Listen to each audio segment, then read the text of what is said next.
Hi everyone, can you imagine that these and these damages to the engine has been caused by water?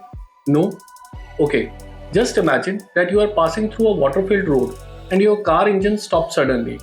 You again crank the engine and it starts again and you continue the journey as usual. But you know guys what? That sudden stop of engine might just be due to a hydrolocked engine and may pose serious threat to engine working and performance in future, and also a steep repair cost ranging from few thousands to even lakhs. So let's understand what hydrolocking is and how it affects your car engine.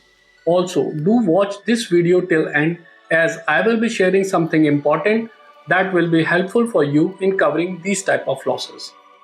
So what exactly hydrolocking is? Before diving into the topic, let's first understand how engine works, and without going into the intricate details, just understand that any internal combustion engine has four strokes: suction, compression, power and exhaust.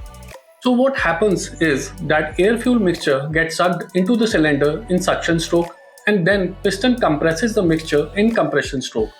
Spark plug ignites the mixture to obtain engine power in power stroke, and all the residual is pushed out in the exhaust stroke, and in this way a complete cycle continues. So when you are passing through a flooded road, water gets sucked into the engine through its air inlet, and here things change as water being incompressible.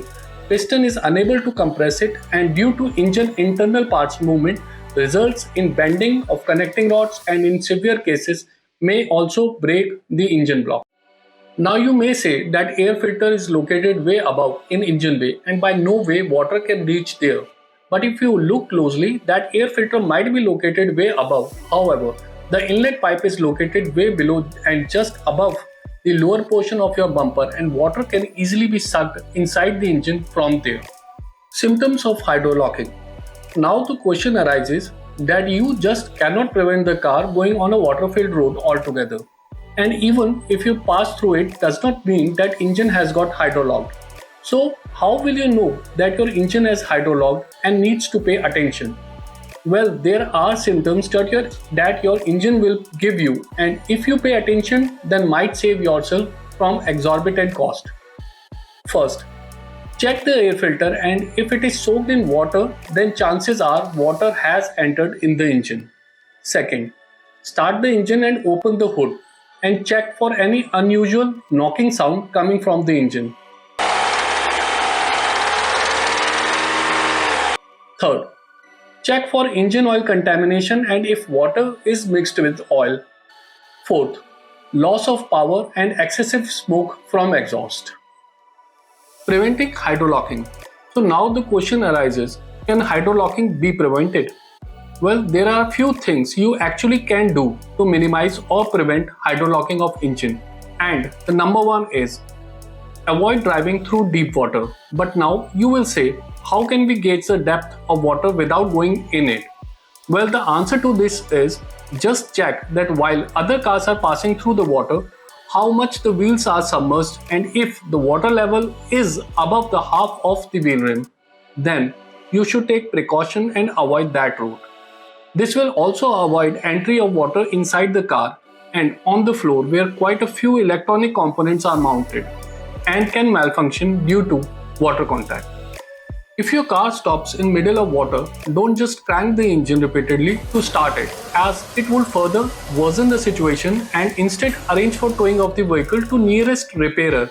And here I will more emphasize towards premium cars as they have a bigger engine with more suction and low ground clearance, all in all higher chances of hydrolocked engine. And lastly, while passing through water, we tend to press the throttle more and rev the engine at higher RPM so as to prevent the water from entering the tailpipe. But by doing so, we are also increasing the chances of water being sucked inside the engine along with air, and therefore must be avoided. Repairing a hydrolocked engine can be a complex and expensive process. However, the first step is to assess the extent of damage caused due to water and remove all the excess water from the engine. Flushing of engine oil change, and inspection replacement of spark plugs for any shorting has to be completed. A compression test will be performed on the engine to check the compression of individual cylinders. And if the compression readings are low, it would indicate that there is some damage to engine internal part as well. Now the important point is that even if small amount of water has entered inside the engine, I will recommend to go for compression test, as even a minor bend in connecting rods can lead to extensive damage to engine near future and also a broken engine block. So now we come to our last topic, insurance coverage for these damages to car engine. By default, your insurance policy does not cover a hydrolog engine, but the good thing is that it can be covered by paying a little extra premium, and that is by adding engine protection in your policy. Now this add-on will pay for any damages to engine caused due to hydrolocking and also due to leakage of coolant in case of an underbody hit. So just check your policy whether this add-on has been opted by you, as this will significantly protect you from any monetary loss due to engine damages. Thanks for watching. I hope you found this video helpful. If you have any questions, please leave them in comments below, and don't forget to subscribe to my channel for more automotive videos.